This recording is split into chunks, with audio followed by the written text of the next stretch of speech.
అస్సలామలైకుం నమస్తే అండి. ఉక్రెయిన్ అధ్యక్షుడు వ్లాదిమిర్ జెలెన్స్కీ అండ్ అమెరికా అధ్యక్షుడైనటువంటి డొనాల్డ్ ట్రంప్ గారికి మీటింగ్ జరిగింది. మొత్తం 45 నిమిషాల మీటింగ్లో లాస్ట్ 10 నిమిషాలు మాటల యుద్ధం జరిగింది. వాళ్ళు మాటలతోనే ఇద్దరు ఒకరినొకరు మాట్లాడుకుంటూ మీటింగ్ అనేది చివరికి స్కిప్ చేసి వ్లాదిమిర్ జెలెన్స్కీ గారిని వెళ్ళిపోండి అంటే మెడ పెట్టుకొని బయటికి గెంటేయండి అన్నంత రేంజ్లో అక్కడ స్టాప్ అయిపోయిందనమాట మీటింగ్. ట్రంప్ గారు జెలెన్స్కీ గారిని రిసీవ్ చేసుకునేటప్పుడు ఆయన యొక్క డ్రెస్ గురించి ఫస్ట్ టైం కామెంట్ చేశారు. ఆయన జెలెన్స్కీ గారు మొత్తం బ్లాక్ డ్రెస్ వేసుకొని వచ్చారు, సూట్ కాకుండా. ఆయన ఎందుకు ఆ డ్రెస్ వేసుకొని వచ్చారంటే, ప్రజెంట్ ఉక్రెయిన్లో వార్ జరుగుతుంది కదా, నేను రెడీ అయ్యి రావడం ఎందుకు అని ఆయనకి ఇష్టం లేక జెలెన్స్కీ గారు ఏదో నార్మల్ డ్రెస్ మీద వచ్చారు. అయితే దానికి వాళ్ళు వాళ్ళ యొక్క అమెరికాకి రాకపోవడం వల్ల మాకు ఇబ్బందిగా ఉంది అని చెప్పారు.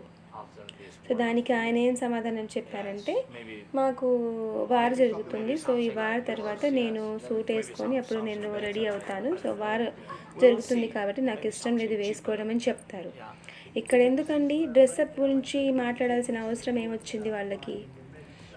ఆల్రెడీ స్పేస్ ఎక్స్ అధినేత అనేటువంటి ఇక్కడ మెయిన్ అసలు మీటింగ్ ఎందుకు జరిగింది, ఏ టాపిక్ మీద జరిగింది అది మాట్లాడుకోకుండా వాళ్ళు ఇష్టారాజ్యంగా అసలు ఎలా బిహేవ్ చేశారంటే ఉక్రెయిన్ అధ్యక్షుడితోటి ఎలా బిహేవ్ చేశారు.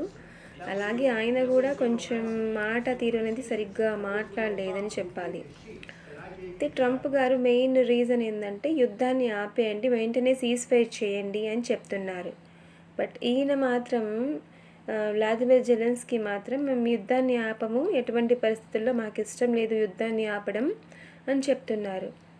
అయితే అది కూడా ఎంత వెటకారంగా మాట్లాడారో ఒకసారి మీరు ఈ వీడియోలో చూడండి. ట్రంప్ గారు ఎలా మాట్లాడుతున్నారు. జెలెన్స్కీ గారు అమెరికా అధ్యక్షుడు డొనాల్డ్ ట్రంప్ గారితో మెయిన్ మాకు యుద్ధాన్ని మీరు సపోర్ట్ చేయండి, మాకు ఫైనాన్షియల్గా హెల్ప్ చేయండి, అదే కాకుండా మీరు మాకు యుద్ధ సామాగ్రిని అందించండి అని చెప్పి రిక్వెస్ట్ చేయడానికి వెళ్ళారు అక్కడ. బట్ అక్కడ ఆయన ఇష్టం ఏంటి, ట్రంప్ గారిది ఇది యుద్ధాన్ని ఆపేయాలి, ఇక్కడితోటి ఎంతవరకు అయితే రష్యా ఆక్యుపై చేసిందో అక్కడి వరకు వదిలేసేయాలి, మీరు వదిలేసి మిగతా దాన్నైనా భూమిని మీరు కాపాడుకోండి అంటున్నారు ట్రంప్. కానీ వాళ్ళకి ఈ జెలెన్స్కీ గారికి ఎందుకు ఇష్టం లేదంటే, ఇప్పుడు ఈ భూభాగాన్ని ఈస్ట్ సైడ్ ఉంది చూడండి, ఉక్రెయిన్కి ఈస్ట్ సైడ్ ఉన్నటువంటి మొత్తం కూడా వాళ్ళు ఆల్మోస్ట్ 20% ల్యాండ్ని రష్యా ఆక్యుపై చేసుకుంది. అలా ఇది మొత్తం కూడా ఆక్యుపై చేసుకుంటారేమో తర్వాతకి అని చెప్పేసి జెలెన్స్కీ గారి ఒపీనియన్. అది కూడా నిజమే, ఈయన సైడ్ నుంచి ఆలోచిస్తే ఇది కూడా కరెక్టే. బట్ ఇక్కడ చాలామంది ప్రాణాలు కోల్పోతున్నారు వాళ్ళు. అదే కాకుండా ట్రంప్ ఈయన ఏమంటారంటే, మీరు థర్డ్ వరల్డ్ వార్ 3కి మీరు పునాది వేస్తున్నారు, మీరు ప్రజల జీవితంతో ఆడుకుంటున్నారు అని చెప్పేసి, మీరు ఒక డిక్టేటర్ అని చెప్పేసి అన్నట్టుగా ఆయన మాట్లాడతారు. ఎవరు, ఈయన అధ్యక్షుడు డొనాల్డ్ ట్రంప్ గారు జెలెన్స్కీ గారితో మాట్లాడతారు. మీరు మాకు హెల్ప్ చేయండి అని ఈయన చెప్తారు. మేము మీకు హెల్ప్ చేశాం కదా, ఇప్పటి వరకు మీకు $350 బిలియన్ హెల్ప్ చేశాం మీకు అని అమెరికా చెప్తుంది. బట్ అక్కడ రియాలిటీలో అయితే అంత అమౌంట్ కాదండి, ఒక $180 బిలియన్ అనేది హెల్ప్ చేశారు వాళ్ళకి. మెయిన్ రష్యా ప్రాబ్లం ఏంటంటే, రష్యాలో మొత్తం 15 ప్రావిన్సెస్ ఉన్నాయండి. అది ఇప్పుడు నేను మీకు లిస్ట్ చెప్పలేను కానీ చెప్తాను.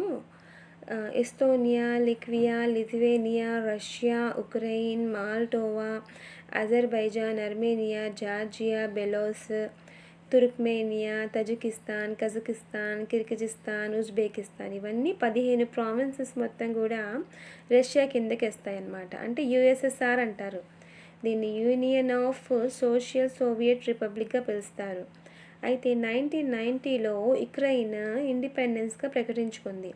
బట్ 1991లో మొత్తం కూడా యుఎస్ఎస్ఆర్ మొత్తం చిన్నాభిన్నమైపోయి ఎవరికి వాళ్ళు స్వతంత్ర రాజ్యాలుగా వాళ్ళకి వాళ్ళు ప్రకటించుకోవడం స్టార్ట్ చేశారు. అయితే అప్పుడే ఇంకా యుక్రెయిన్ కూడా ఇండిపెండెంట్ కంట్రీగా తను డిసైడ్ చేసుకుని ఇంకా సపరేట్గా ఉంటుంది. కానీ రష్యా ఏం చేస్తుందంటే ఇది మా పార్టే, మాలో మీరు ఒక పార్టే అని చెప్పేసి చెప్తున్నారు. అసలు ఉక్రెయిన్కి రష్యాకి ఎందుకు అంత గొడవ వచ్చిందంటే ఉక్రెయిన్ ఎక్కడ రష్యా ఆక్యుపై చేసుకునిద్దో అని నాటోలో వెళ్ళి కలపడానికి ట్రై చేస్తుంది. ఇప్పుడున్నటువంటి జెలెన్స్కీ మొత్తం కూడా నాటోలో నేను కలవాలి అని చెప్పి నాటోకి సపోర్ట్ చేస్తున్నారు. ఎందుకు అంటే రష్యాకి వెస్ట్ సైడ్ ఉన్నటువంటి మొత్తం ఆల్మోస్ట్ కంట్రీస్ అన్నీ కూడా ఒక్కొక్క కంట్రీగా నాటోలో చేరిపోతున్నాయి. సో రష్యాలో భూభాగమైనటువంటి యుఎస్ఎస్ఆర్లో భూభాగమైనటువంటి యుక్రెయిన్ కూడా ఒకవేళ నాటోలో కలిస్తే రష్యా భూభాగానికి కొంచెం ప్రాబ్లం ఏర్పడుద్ది. అలా మెల్లమెల్లగా కొంచెం ఎక్కడ వాళ్ళు కోల్పోతారు అని చెప్పేసి యుఎస్ఎస్ఆర్ బాగా గట్టిగా పట్టుదలతో యుక్రెయిన్ని ఎలాగైనా మేము ఆక్యుపై చేయాలి, మా కంట్రీగా మేము ప్రకటించుకోవాలి అని చెప్పేసి పంతం మీద కూర్చొని యుద్ధాన్ని ఆపట్లేదు. బట్ డొనాల్డ్ ట్రంప్ గారు ఏం చెప్తున్నారు, ఇద్దరిలో ఎవరో ఒకరు కాంప్రమైజ్ అయితేనే యుద్ధం ఆగుతుంది, కానీ ఇద్దరు ఇష్టారాజ్యాంగం మేము చేస్తామంటే యుద్ధం అనేది ఆగదు, అది చాలా ఇబ్బంది అవుతుంది ఫ్యూచర్లో కూడా అని చెప్పేసి చెప్తాడు. 2014లో రష్యా యుక్రెయిన్లోని క్రీమియా పెనిన్సులాని ఆక్యుపై చేసుకునిద్ది అనమాట. అప్పుడు ఎవరు, బారాక్ ఒబామా ప్రెసిడెంట్గా ఉంటారు. కానీ దీన్ని ఆపలేదు కదా మీరు అని చెప్పేసి జెలెన్స్కీ గారు చెప్తారు. అయితే ఇప్పుడు అలా కొంచెం ఆక్యుపై చేసుకుంటూ ఉంటారు. మీరు మాకు ఏం హెల్ప్ చేస్తున్నారు అన్నట్టుగా జెలెన్స్కీ గారు ట్రంప్ గారితో చెప్తారు.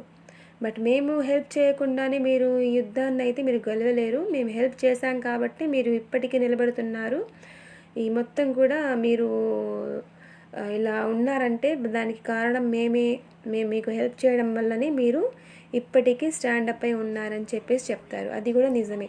ఈ కంట్రీ హెల్ప్ చేయకపోతే కనుక, మొత్తం యూరోప్ హెల్ప్ చేయకపోతే కనుక యుక్రెయిన్ అనేది ఎప్పుడూ రష్యాలో కలిసిపోయి ఉండేది.